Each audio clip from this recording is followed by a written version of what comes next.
So if you're watching live, please jump in the chat box. Let me know where you're coming to us from. I suspect we've got people from around the globe, which is super exciting.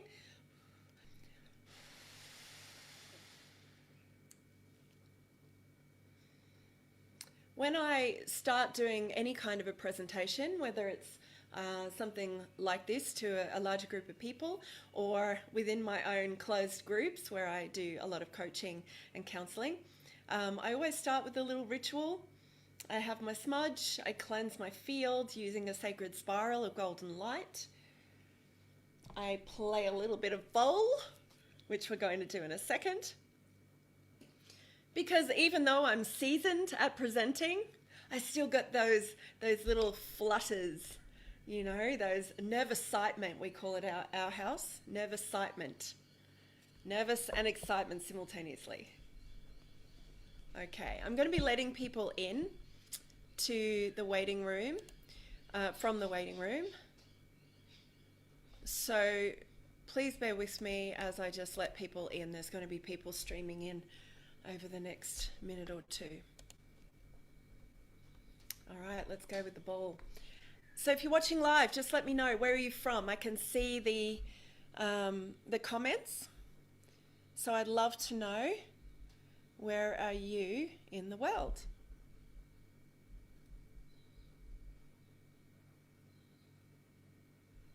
Okay. Oh, sensory warning. I'm about to hit a bowl.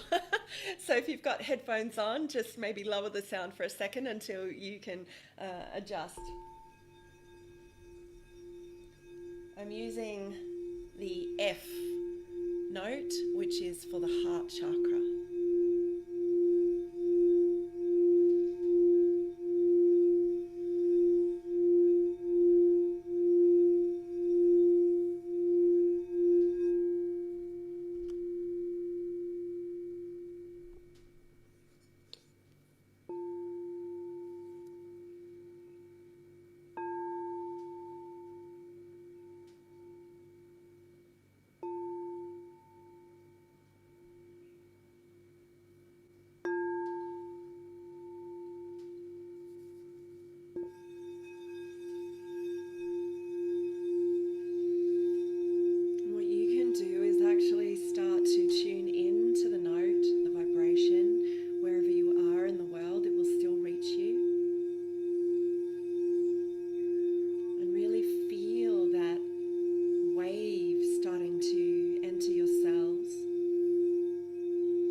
So nice. Okay, welcome. I'm going to start over. So my name is Kristy Lee Rackham. I thought I'd start real quick with a little bit of an introduction to me, because many of you probably are new to me and my work. So who have we got? We've got Kim's in Missouri, USA, Sarah, Sunshine Coast, Michelle, Mary Valley, Caitlin, I'm not sure where you are. I've got Kirsty. Fee is up in Townsville. Heather is on the Sunshine Coast. How exciting. How exciting. One of the beautiful things about group work is that we blend our energies. That's why I like to start with the bowl, because it just brings us all into attunement with each other in the same bandwidth of energy. All right, so welcome to my Summit Masterclass. This little talk workshop is called Soothing the Struggles and Activating the Extrasensory Superpowers of Highly Sensitive People. I'm guessing, hands up, who classes themselves as extrasensory, an extrasensory person? Just give me a little thumbs up and likes if that's you. let's get a gist. Some of you may actually have children who are highly sensitive, and you're on here because you're curious about how you can help your children. So I actually work with families who are extrasensory, who have extra needs, and who are, I guess, what you would call a little bit different to typical. So just to give you an idea, I've been working in the field of health and healing for around 30 years. I began teaching meditations when I was 18, although at 8 I was already hyper aware of extrasensory things in my environment, so I could always see and hear and feel many things that everybody told me weren't there. So that's where it sort of began for me, this quest of discovery of who I was, what I was capable of. And at 18, I had a spontaneous awakening to a group of galactic beings called the Galactic Council of 12. And I've been corresponding and sitting with them since then. They would come and sit with me in a meditation space and teach me how to weave sound and light, and to read the energies of the people in my group and be able to filter in the exact right frequencies to match and counterbalance or cancel out the negative, dense, low frequency patterns of destruction and death, if you like, in a person, and feed in a cancelling frequency that would allow them to bring in more light, more healing, more well-being into their cells. Got quite a few people sticking up their hands, thumbs and likes about being too sensitive. Too sensitive? We're going to discover that as we go. So I'm a multimodality, multi-dimensional practitioner. I don't just work here in the earth plane. I seem to bridge multi-dimensional spaces, and I have a talent for pulling energetic patterns of high frequency nature into my body and then translate through to other people. So I was trained as a nurse. I've been trained in massage therapy, in counseling, in Reiki, in healing touch, in music. I'm actually a musician as well. I played cello, I played piano when I was young, and I'm now learning the harp to add to my sound therapies, my sound healings. I've been trained in sclerology, mindfulness, NLP, and on and on and on. I've been doing this for a long time now, so I've got quite a collection of earthly qualifications, shall we say.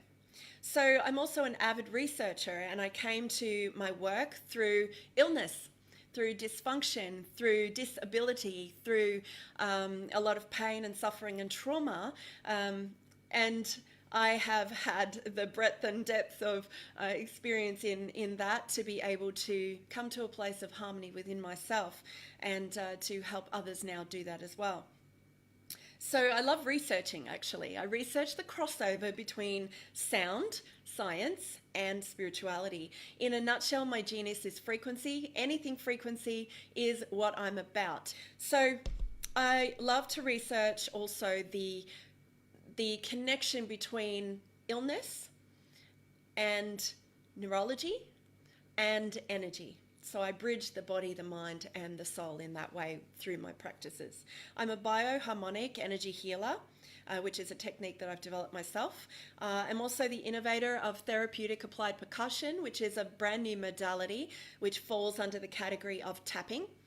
And there's an extended version of that called intuitive transformation technique, which is a regression type practice where we take you on a journey into multidimensional spaces in order to heal root origins or original events that have caused a cascade of difficulties in your reality. I created the Energy Mastery mentoring program, the MeMap, which is a nursing model, actually, a holistic model for holistic lifestyle sustainability. And it's actually based on sacred geometry. So it gives you a snapshot of your current energy, what you're about right now, where are you having difficulties, and what do you need to uncover in order to move forward with more ease and grace. I am a business mentor for nurses and allied health practitioners who want to understand, want to have knowledge of energy literacy. This is a term that I coined to explain, we're all literate in English and maths and all these other things, but very few people have literacy around their own energetic practices and their ability to weave and wonder about energy. So I teach allied health and nurses in therapeutic applied percussion, which embraces all of that, the modality, and I also mentor them in transitioning from a classic allopathic, medical system into a more holistic system where they can incorporate lots of these extra sensory abilities. All right, so that's me, just to give you a snapshot. But you're here because of you. You're not necessarily here for me. You're here to find out more about you, which I really, really love. Because the more people who find out about themselves and start to uncover and, deconstruct the limiting beliefs, the patterns, the perceptions that they've been bought, borrowed, or stolen from the people around them, the environments they've grown up in, the more of us who can find out about us. How do we tick? How do our families tick? We start to expand our consciousness. We start to develop heightened awareness. And with that awareness, we start to be able to be more compassionate, more loving, more whole, more functioning than ever before. All right, sorry, my little live thingy's gone down. 1 second while I find that again, because I want to be able to talk to the people who are also... Hi, Craig. Hi, Kylie. There we go. I want to talk to everybody. I've got Zoom people. I've got Facebook people. Just a little bit of background. I worked in television for a long time, so technology is not strange for me. I actually really love it. I remember a time when, this is coming back to frequency really early in my understanding. I always had the headset on. I was always listening. I was always hyper attuned to the celebrities that I was working with so that I could feel what they were needing from me at that time, right? So even at a very early age in my 20s, I was utilizing some of my extrasensory capacities to in a very non-spiritual way within the television industry. I worked with people like John Cleese and Mariah Carey and Lou Reed in the entertainment industry, which was cool, really cool. Tell you a little story about John Cleese later, but not to get distracted. All right, so what is a highly sensitive person? Let's look at this. What is a highly sensitive person? Who knows? What do you think that is? You're welcome to interact with me. So please pop into the chat. What is it? What do you think it is? Let's talk about it a bit. And then I'll give you some science, okay? I'm going to fuse all the things today. You'll get a little bit of science, a little bit of spirituality, a little bit of the sound. We'll just kind of wrap it all up that way. So what I have discovered is that highly sensitive people are not as rare as we used to think they are. Okay. Hi, Tash. Highly sensitive people, what we now know is that they make up around 35%. That's just over a third of the population, according to some new meta studies that have come out in the last 5 to 7 years. Prior to that, they thought that the estimate was around 20% of the population are classified as highly sensitive. There is an actual scale to find out if you are a highly sensitive person. It's a known thing. This isn't a spiritual woo-woo, thing that somebody just decided one day to make up. It's real. You are really hypersensitive or highly sensitive. So Courtney says maybe somebody who seems to have a heightened sense of touch, taste, sound, etc. Yes. Someone who gets anxious, says Henriette. We've got Athena says feeling people's emotions very deeply. Absolutely. That's definitely been my journey. So one of the fascinating things about the science is that it's much greater, the percentage, than we originally thought. A highly sensitive person actually has different wiring. We have changes in our neurological systems. The way that our body functions is fundamentally different in both structure and chemistry. Your brain is different, okay? Which is really cool. So, some of the differences I'm going to touch on really, really briefly, okay? Firstly, things called mirror neurons, which is your ability to reflect on what you are receiving, are highly active in a highly sensitive person. We literally reflect backwards and forwards our environment at a much higher level, which means that you can empathize more brilliantly, right? We also have a changed serotonin transporter system. I'm not going to go into all of that, but suffice to say, the gene that controls serotonin is lower in highly sensitive people, meaning serotonin doesn't stay in your system and it doesn't get transported as easily as a typical person. And serotonin regulates mood, which means that if you've got less serotonin running around in your system, your chemical cascade, if you've got less of that, guess what? Destabilized emotions, more anxiety, more depression, more extreme expressions of emotion. Interesting, huh? There's also this thing called the I can never say it, ventromedial prefrontal cortex. There we go, spat it out right that time. Or the PFC. This equals heightened emotional response as well. It works in concert with the serotonin. What science is also thinking at the moment is that we also have a less of a need for dopamine, all right, which is interesting because dopamine is that little hit you get every time you hear the ding on your phone. It's also what you get if you're in crowds of people or exciting environments. If you don't really have a propensity or a desire, or your brain chemistry isn't really responding to dopamine, you might not feel good in those kinds of spaces where there's lots of activity, lots of movement, lots of sound, light, etc., etc. It's too stimulating. And you don't need it. It's not something that fires you up and makes you feel good. It's something that drags you down, right? It's why a lot of people struggle with social media. I hate social media. And yet, here we are. So I'm also grateful for social media because it allows us to connect.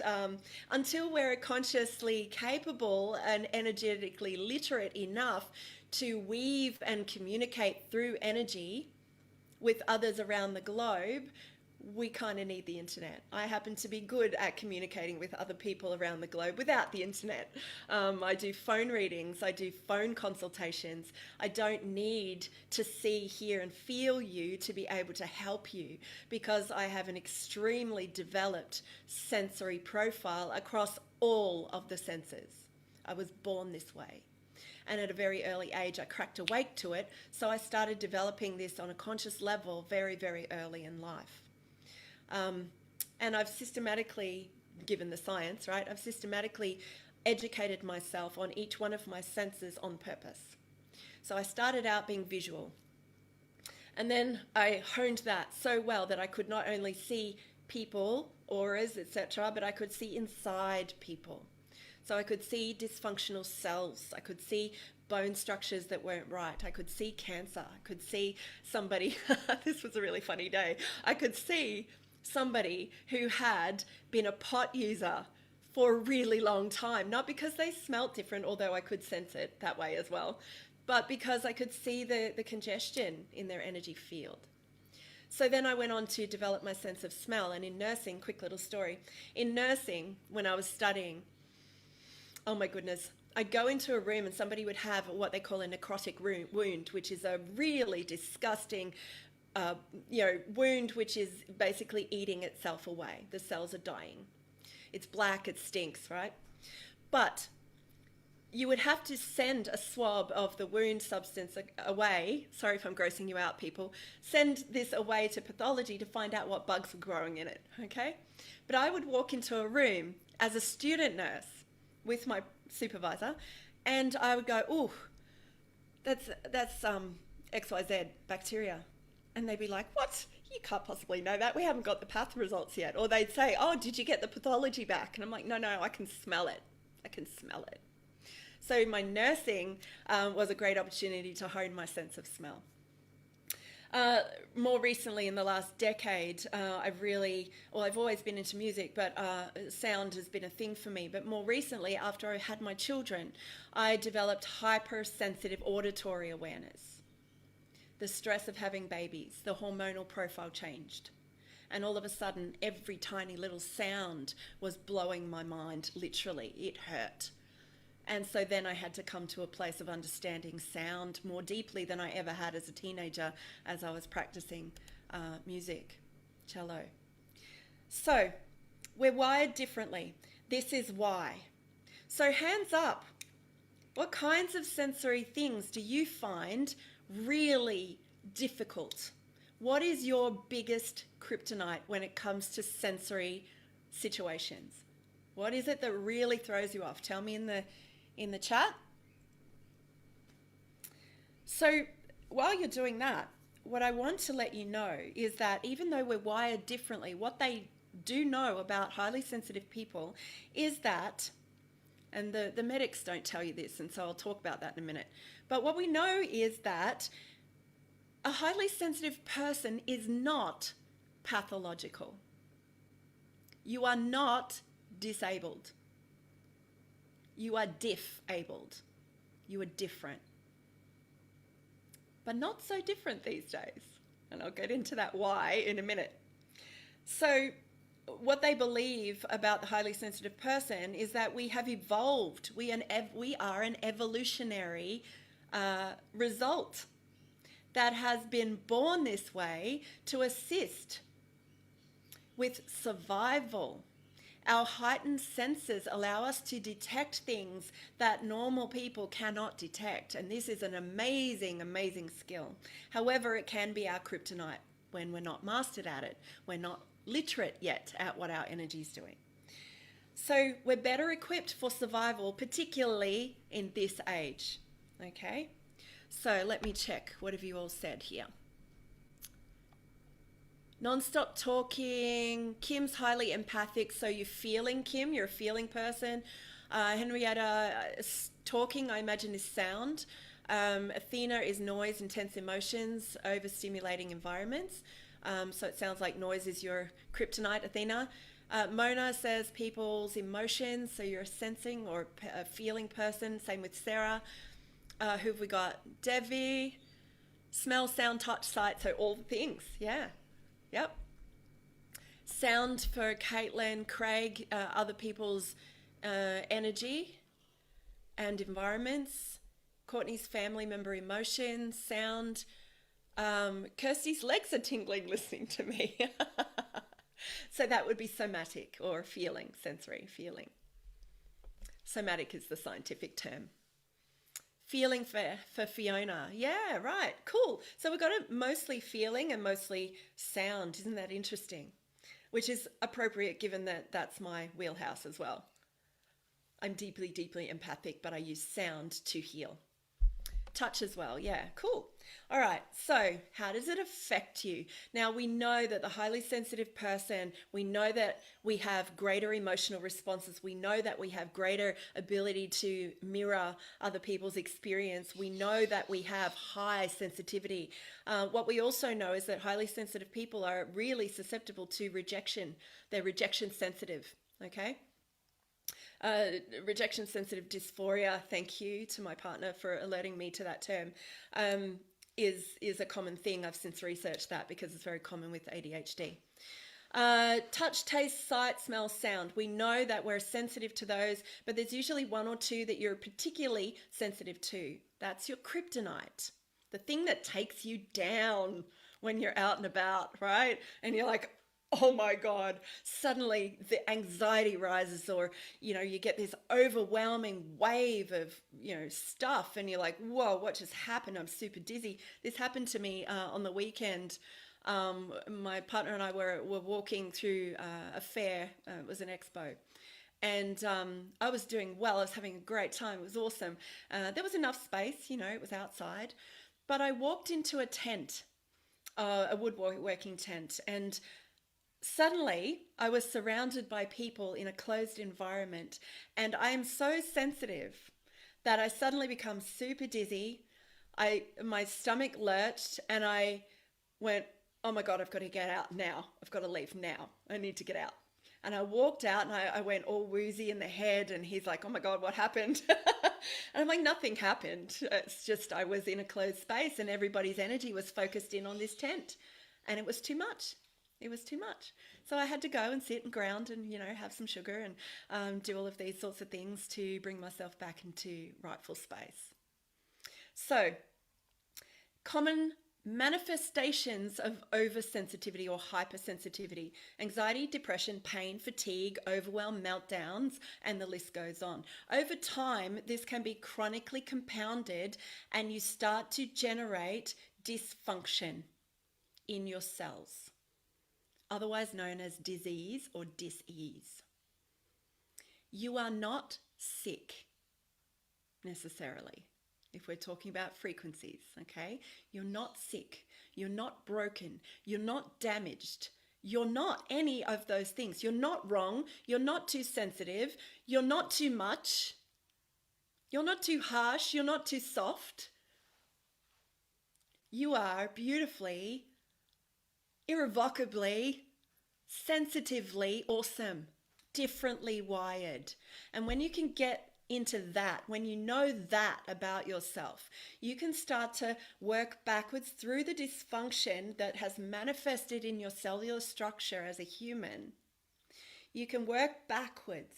You can untangle the frequency patterns that have become twisted and distorted and stuck and tangled inside your cells. And you can start to unravel, open up, let some of that straighten out. The dysfunction, the dysmorphia of your field rights itself. I can see it, right? So when I look at you, I can see tangles. I can see, it's like a ball of yarn that the cat got to. It's all over the place, right? But I have the capacity to pull one of those threads, the one that reaches right to the center of who you are, pull that thread and gently unravel everything in a way that allows the light in. I don't heal you, you heal you. Yeah? But I just move things aside so that you can receive the healing, so that you can activate who you are, your innate healing capacities, and shine your way through your own dysfunction with a bit of help, a bit of guidance, a bit of mentoring. All right. So who here has anxiety, depression, pain? I call them the big four, okay? Anxiety, depression, pain, and fatigue. Yes, Mona, I'm so sorry. I laugh only because I can relate. I'm with you. I spent decades in agony, mentally, physically, emotionally, spiritually sometimes, in agony.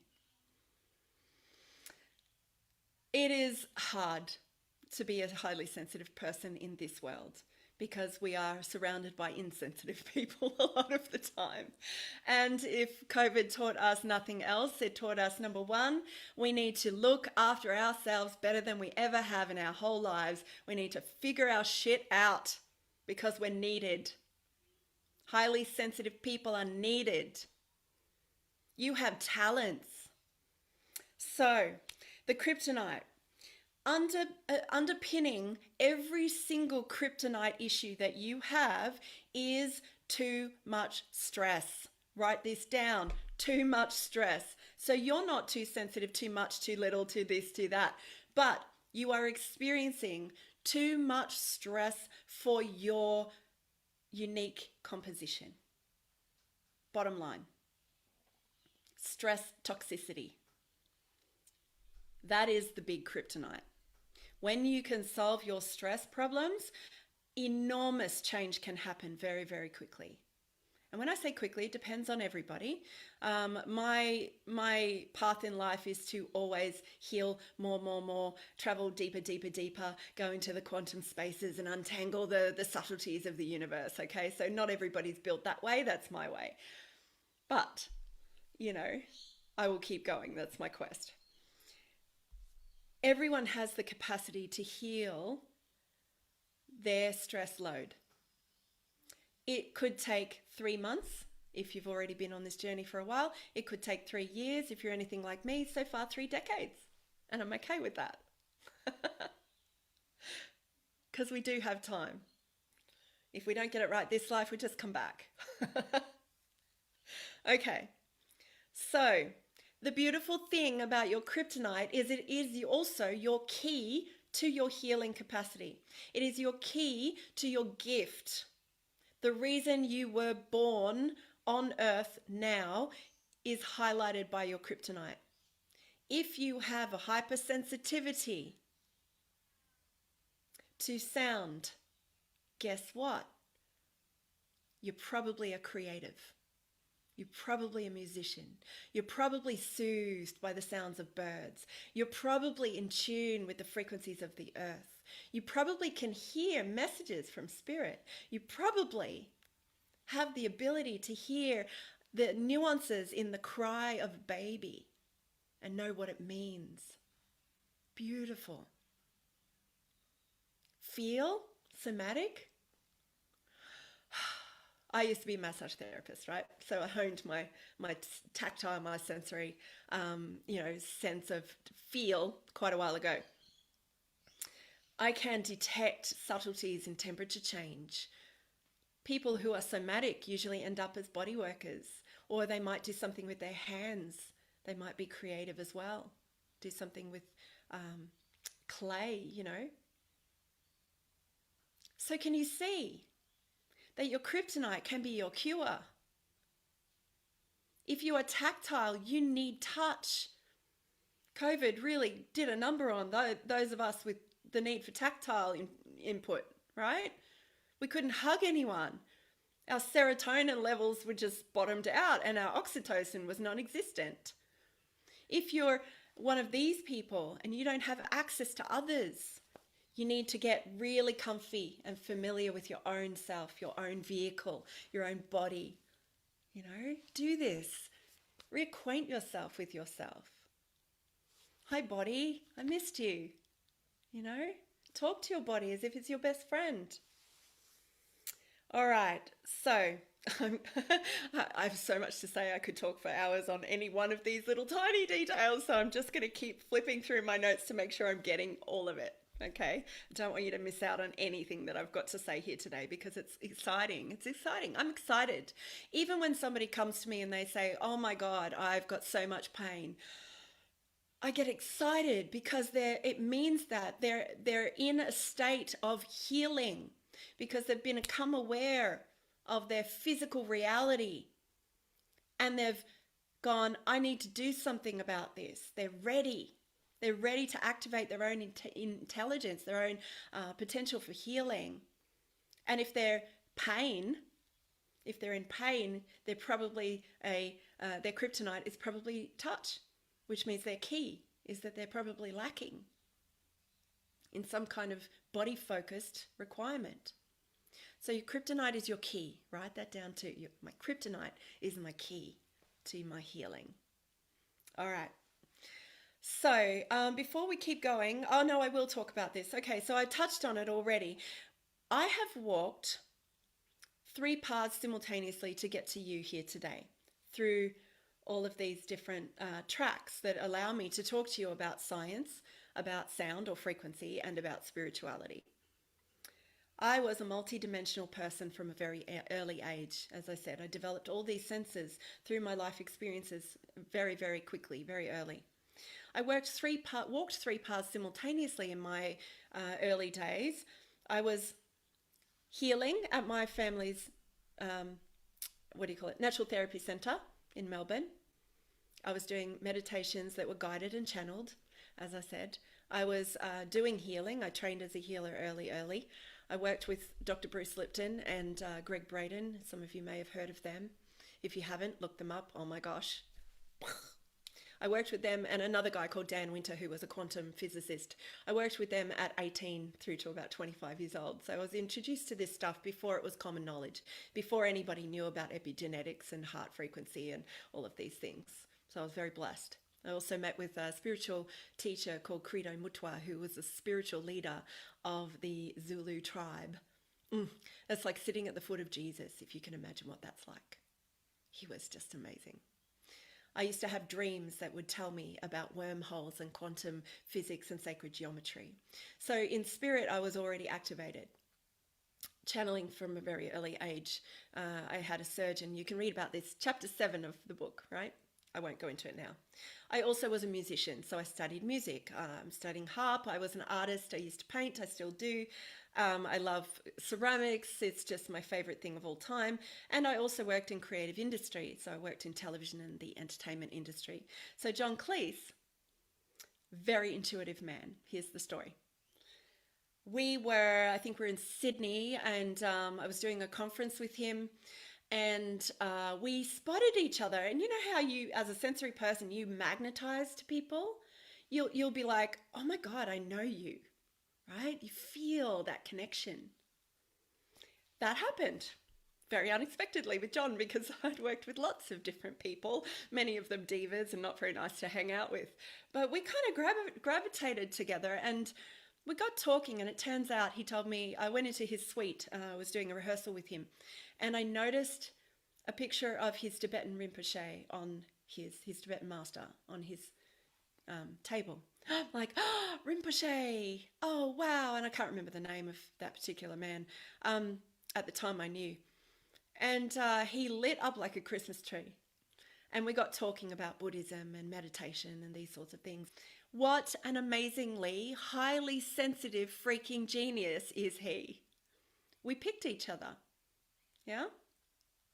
Just for the record, he has a bachelor degree in science and a bachelor degree in law, and is a highly creative person and highly sensitive and spiritual. So some of us walk multiple paths. Okay. So creative is the first path, spiritual. Second path, creative. Third path, medical or health. Okay, so I've walked all three.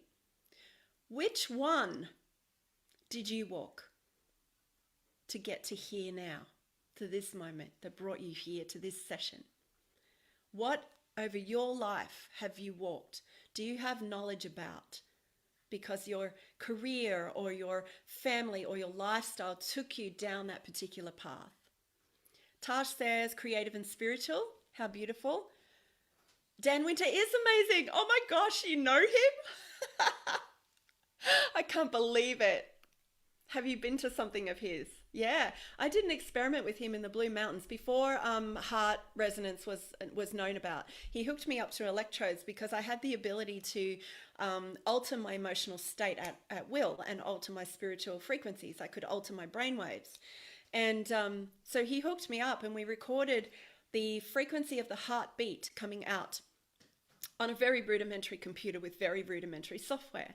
But he was able to show us, or show me, that you can record the sound of the heartbeat. You can split that into frequencies in a bandwidth. And what is so cool about this is that your particular heartbeat has its own signature of sound, like a fingerprint. Nobody else on the planet will ever have the same heart frequency signature as you. You are special, just like everybody else. Side note. Okay, so where was I? I got sidetracked. Spiritual and medical for Caitlin. Yeah, creative and spiritual for Tash. Who else have we got? Henriette, spiritual and creative. Kim, all of them. Yeah, Kim's a nurse. Kim and I met about, 3 years ago now. Kim did some work with me and suddenly had this epiphany that she was a highly sensitive person during our time together. Isn't this cool? So we all walk a path of highly sensitive person, but it is commonly one of those three, sometimes two or three. Okay. But here's the funny thing. If you walk the health path or the medical path, either as a practitioner and or like me, a patient due to, disability or diffabilities that end up in chronicity, you end up with all these labels. Who's got a label? I'll give you all of mine. ASD, or autism, ADHD, BPD, GAD, PTSD, hang on, I've forgotten one, EDS, there's a couple more. Do you know when somebody sticks a label on me, I'm like, bring it, let me just crush that for you. You think I've got this disorder? Watch me, I'm going to fix it. But it's my opportunity to learn. So I have vast amounts of knowledge about all of these kind of disorders stored in my very, very hypersensitive and autistic brain who loves patterns and connections and hyper-focusing in on research. GAD, generalized anxiety disorder. Fee had creative, health, spiritual, and intuitive. Yeah. Well, intuitive is part of the spiritual. So I'd say you had all three like me, Fiona. Fee's worked with me too because of that reason. Okay, so the labels. In the medical terms, we say somebody who is autistic is disabled or has a disorder. I'm going to swear. Swear warning. Fuck that. Sorry. Not sorry. I'm autistic. My children are autistic. We are what some would call highly functioning, because highly functioning just means you have a certain intellect above, I think it's 72, okay? So it doesn't mean that you don't have moments of low function. You still have low function days. You still have meltdown. You still have sensory overwhelm. You still have, anxiety if you go into a crowded room. That doesn't mean I'm broken or disabled. Exactly. It just means that I have this composition that doesn't respond well to a neurotypical world. So guess what? Anybody who is highly sensitive, anybody who is autistic, ADHD, Asperger's, or whatever you want to call it, EDS, they all fall under the same spectrum of species. And I'm going to use that word. It's not accurate in terms of science, but this is what I believe, based on research and intuition and downloads from spirit. We, with all these different labels, including HSP, highly sensitive person, are on a spectrum, if you like, but I like to see us as a different species or an evolution of species called neurodivergent. Who's heard that term before? Put your hands up or hearts and likes if you've heard neurodivergent or neurodiversity as a term. So neurodiversity was originally coined about 50 years ago. I'm ADHD, so my frontal cortex sometimes shuts down for memory, so I can't remember her name. But she wanted to point out that we as humans are all diverse in our neurology. So you may like to ditch, and I've done this, ditch your labels, even the highly sensitive one, even though it's good to start with. And I want to tell you that labels are helpful in the first instance, because when you're seeking to understand yourself, you need a category. You need to make sense of your humanness before you can make sense of your spiritualness, your creativeness. So it's okay if you've got labels, that's okay. It's part of the healing process. It's part of the self-discovery process, is identifying with something. As a human, we're allowed to identify. We're supposed to identify. We're differentiated for a reason. Our differences allow learning, growth, and understanding to take place. If, I use God, the universe, spirit interchangeably. We are God force incarnate in all of our spectrum of differences so that we can be realized as God or the universe within ourselves and then return to the universe. That's the process. So labels are fine. Do not discount somebody when they say, I'm autistic. Accept that that's where they're at and they need to have that label for their own well-being for many, many reasons. Some of them are physical. They need extra help. Some of them are mental. They need extra help. Some of them are emotional. I feel like I belong. When I got my label of autistic ADHD, I was relieved, because there was still a human part of me that didn't understand why I was so different, because I've been working in the health field, right? Why am I so different? Why am I my holistic nurse and not a nurse that works in a hospital injecting things or taking things out? Why am I not that? Why don't I fit in my industry? Because I'm not designed to, because I was designed to wake the industry. It's a very scary place to be. Until I realized that I am neurodivergent. Then suddenly, so many of my physical anomalies made sense. I have a lot of physical anomalies. You know, I have musculoskeletal dysfunction. I have fibromyalgia. It just helps to quantify where a person is at in their healing trajectory. Okay, that's all. And it connects you to your people of warriors of light. And you're on my call because you identify with the label of highly sensitive person. Yay. It's perfect. All right, but labels are just a way for you to find your people and then let them go. You are part of a species called neurodivergent. How awesome. And then we have the neurotypicals. How awesome. We each bring something to the table. My occupational therapist is neurotypical. He's fascinated by the species of neurodivergence. He can't get enough. He's like, what do you mean? He sent me a text message the other day and said, Kristy, you are an enigma and a mystery. I'm like, yep, bring it. All right. I believe we are, neurodivergence, are an evolution of species. Now, here's the spiritual. As we go through the photon belt, who's aware that we're going through a photon belt right now? That's what's happening. Our planet is shifting into the middle of the whole big photon belt, the Pleiades galaxy, the system, okay? Actually, in one of the things that I was in, somebody just posted something about that. It's really interesting.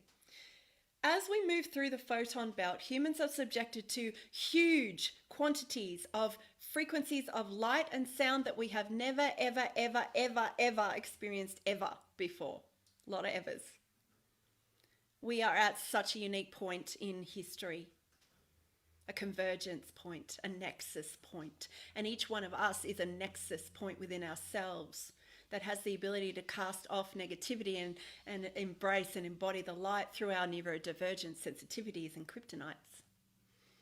So if you can imagine a neurodivergent person, I wanted to talk about why the increase in diagnoses, okay, of all these syndromes. The reason is because what happens when a species goes through a photon belt is that light codes hit our physiology, our genes, and they activate dormant gene expression. They switch off some genes, it switches on some genes, and all of a sudden you've got an entire group of people who are waking up, and they're scared initially, because they don't understand why suddenly they can hear things that weren't there before. They can see things that don't make sense. The reality is shaken.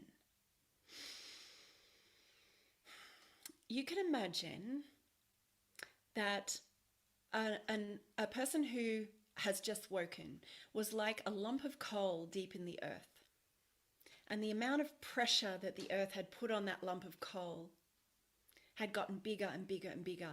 The heat had gotten stronger and stronger and stronger.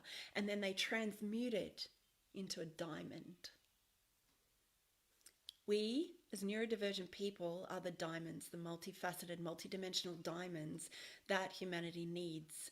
Because when we activate our gifts, we bring a unique frequency, a unique signature through our heart to the planet. And the planet needs that. There are no disabilities. I mean, okay, that's a broad statement. There are disabilities, okay? There are people who are intellectually disabled. They don't have intellect that they can use, but they are brilliantly geared, diversely wired to bring the people around them to their knees in love and humbleness and gratitude. That is their gift. Just because they don't have intellectual capacity doesn't mean they're not gifted.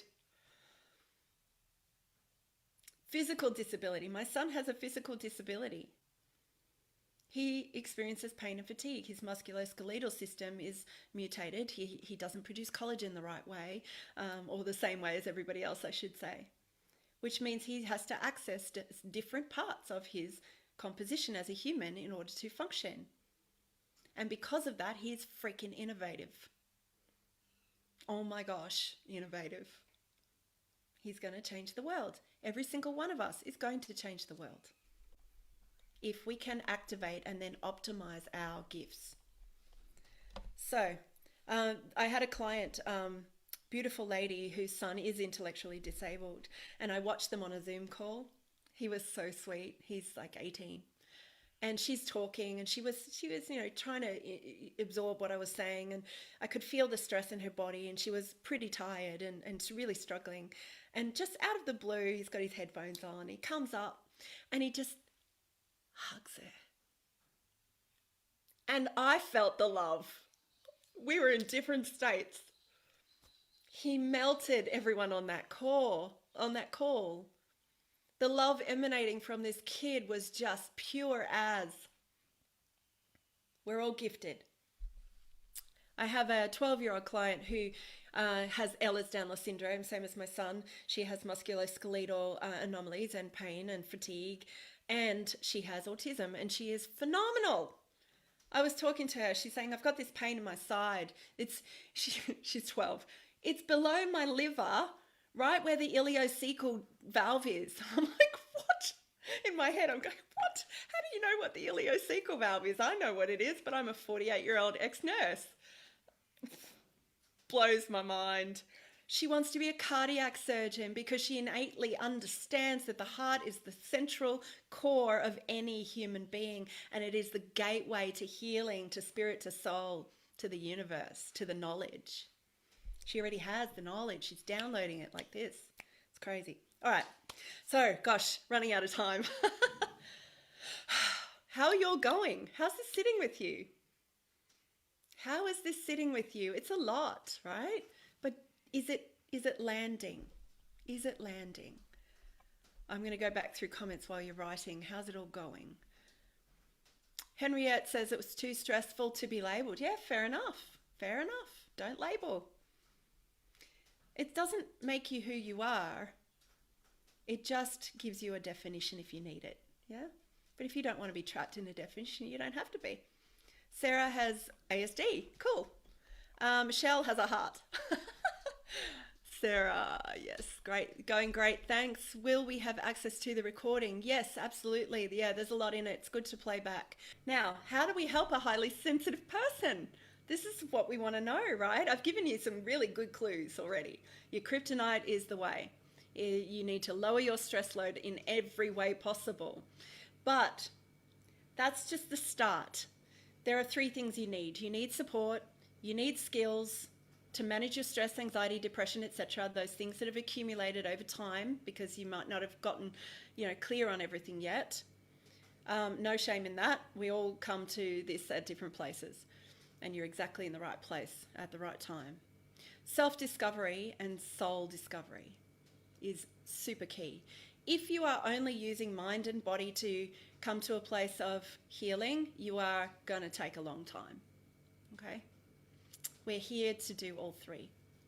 So I do this through a number of different ways. I have a model called the ACT process, which I teach in my Activate Your Potential program. The ACT process stands for A, awareness, C, connect to your core and calm, and then T is tools for transformation. And obviously, as I said, I've got a ton of tools, 3 decades of tools, and that's only the human ones. There's also a lot of galactic ones. All of my processes come direct from spirit. So I've been educated on technologies since I was 18, as I said. And then what I did was go and learn about human science so that I could reverse engineer what I was being taught, what I was being told, what I was seeing with science so that I could bring you both. All right, so that's the first thing, the ACT process. You need to learn that.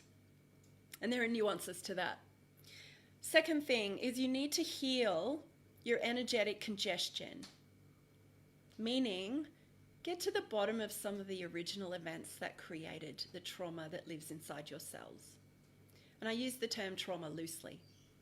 But as a sensory person, highly sensory affected person, we're also very sensitive to everything, which means that we collect a lot of trauma. Just a small thing like a crash of a cymbal at an inopportune time that jars your entire nervous system can stick. A little girl who gets yelled at for pulling the eye off her teddy at 3 years old, if she's highly sensitive, that's going to stick. So we don't have to go to them all. This is a mistake people make. You do not need to solve all your traumas. That is a mistake. A happy mistake, because everything is for learning, but it's inefficient. You don't need to do that. That's why classic psychology is taking so long. You do not have to talk through everything that happened to you in order to heal it. We reach a tipping point. You only need, as I said, you need to pull the one piece of string that connects to your core trauma, your core original event. And that might be human this lifetime, or it might be somewhere else. It might be in another reality. I don't believe in past lives. I believe in interdimensional lives, okay? We're all here simultaneously in all dimensions. So we might need to pull the thread from another timeline, another dimensional space, in order to unravel the core, okay? Especially though, you need the skills as well, right? So I teach you skills to manage your stress and anxiety and depression and pain and fatigue.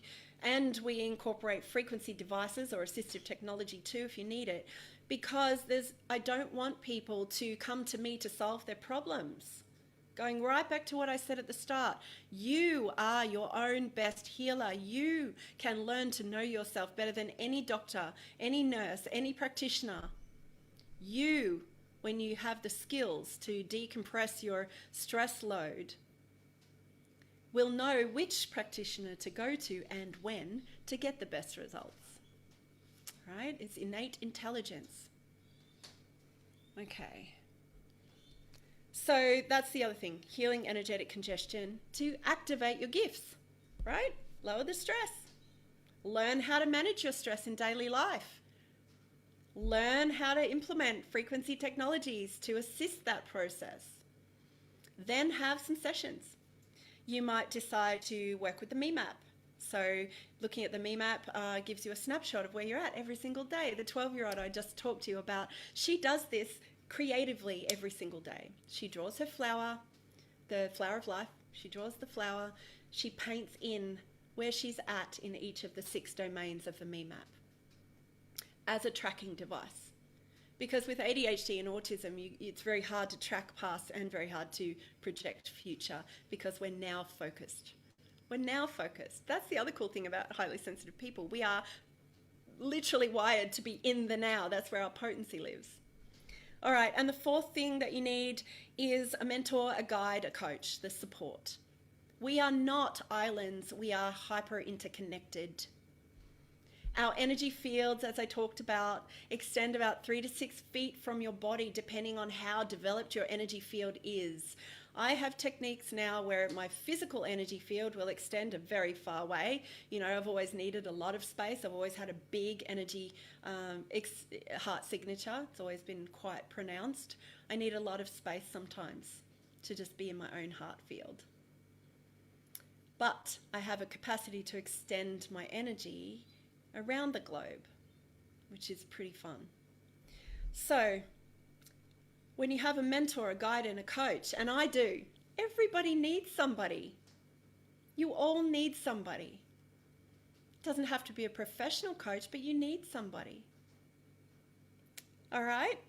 Somebody who reflects the goodness that you are, reflects the potential that you are, reflects that, you know, the truth of who you are, which is divinely inspired and highly sensitive. To activate your potential and then optimize. So I have a coach to optimize my potential because I've already activated my gifts. I know what they are. I'm very proficient at them. So what do you need? What do you need the most? Support, skills for stress load and anxiety and depression, it's pain, fatigue, etc. Support, skills, or self and soul discovery? Which of those three do you need most? Just pop it in the chat while I go back and have a look. Veronica, hello, darling. Debbie, it's making sense. Heather, yes, it's wonderful. So many light bulb moments today. That's cool. What else? Caitlin. Okay, Heather needs mostly self and soul discovery. That's my favorite. Michelle needs support. Henrietta needs support and guidance. Cool. Athena, a mentor and support to find your tribe. Yay. Well, there's plenty of us in here, Athena, all the people who are watching today. We're all part of the same frequency signature, right? We're all part of the same archetype of the highly sensitive person. So automatically, you know, here I am, this is where I belong, these people are my people. Which brings me to my offer. I want to thank you all because you stayed to the end. I'm so grateful. Hello, Scott. Hi, Scotty. I'm glad you're there. I didn't see you before. Self and soul discovery and support. Caitlin needs support for self-discovery. Amazing. Mona, guidance and support. All right, cool. So you stayed to the end. I am so grateful. So grateful. But wait, there's more. It's not a set of free steak knives. I'm going to give you all a gift. Okay, I love the Me Map so much. It is such a powerful model. It was downloaded from Spirit. I spent 3 years developing it after that, and then another 10 really nailing what it really means and how it really works on the deeper levels. I'm going to gift you a half-hour session for being on the call today. So thank you, thank you, thank you. I'm dropping in the link for that. We're going to go through the Me Map. We're going to narrow in on your best pathway for holistic healing to discover the area you need to work on immediately, as I said, to activate your potential. What do you need to deal with now? What is calling you? If it's pain, if it's fatigue, you know, what is it? Is it your emotions? We will highlight what that is. We're also going to uncover the hidden kryptonite that's holding you back from your superpowers. Probably not going to be what you think. So there's the link for that one. Feel free to book. The faster you book, the faster you get to see me. I've only opened my books for this today. Usually my books are full for 3 months in advance, at least. If you're interested in being with the tribe, you know, we can talk about alternatives for that. So at the end of that Me Map session, I'll give you a pathway. Now, you know, being a nurse, it was drummed into me that if you can't help someone, you refer. So I need you to know that if I can't help you, I will refer you to somebody who can. Okay? Okay. So together, we'll do the Me Map. We'll see where you're at, bit of a snapshot, lay out a plan, look at your goals and intentions and set you on the right path. That might be doing some work with me, and it might be referring you on to somebody else. So if you're new to my work, this is a really good opportunity for you to have a little session. And I can't wait to meet you face to face or phone to phone. Sometimes I do face to face, sometimes I do just phone. It depends on what I feel is going to work best with the client. So sometimes if you are too visual, I might suggest that we use the phone, so that we can feel our way forward. If you're a sensory, auditory person, you might need the extra facial stuff so that you can keep the volume down. So I will decide whether or not you need phone or Zoom when we get closer to that. All right, so I'd love to finish with your biggest takeaway. What was the best thing about this talk? What really hit home for you? What was it that you just went, oh my gosh, oh. I'd love to finish off with that. What is it that really, your biggest takeaway from today that lit you up? And then we'll go about our business. Thank you. You're welcome. You're so welcome. I'm so grateful to all of you. I really am. I love doing sessions like this. I love teaching. I love interacting. I love the workshoppingness of these kinds of sessions. The beautiful thing is when we're all together like a group, our energies boost, right? So even just being on this session today, you have absorbed more light than you did before. and your energy is embedded and grown. You've got more strength than you did before you started. Who's feeling elevated? Who feels better? Hearts and likes if you feel better. That you're not alone. Yay! You are not alone. There's lots of us, 35% by last estimation in the metadata. Okay, Sarah, that you have a purpose, a powerful purpose. Absolutely. All of it lit you up, Mona. Yay! Athena, that my kryptonite holds the key that you can find your tribe. Absolutely. Harry, hello, Harry. So lovely to see you. Caitlin says that you're not broken, that the industry needs breaking. It does, and that's, I believe, what COVID's all about. It's crushing the system, you know, cracking it wide open so that we can rebuild from the inside out. Devi, loved that the labels are really the superpowers. Exactly. It's a clue. It's a clue to what's going on. Courtney discovered another one of her kryptonites. Fatigue. Exactly. Henriette, felt ready to be labeled HSP and now to be able to let it go. Full circle. Heather, the idea that our kryptonite is in fact possibly where our paths are leading us. It is exactly. That's exactly right. Kim's takeaway. GAD, PTSD, chronic pain, etc. all fall under HSP, and HSP falls under what? All together now. Neurodivergent. Oh, Harry, thank you for my wonderful and loving leadership. Thank you for being here in order for me to do this. Thank you. All right, I'm going to finish off with the bowl.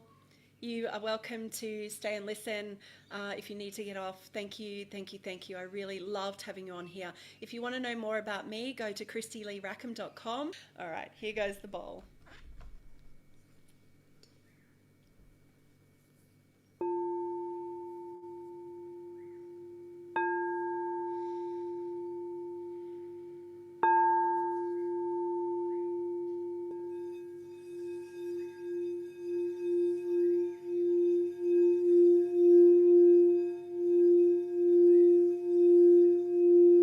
Remembering to receive the frequency.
Thank you, thank you, thank you.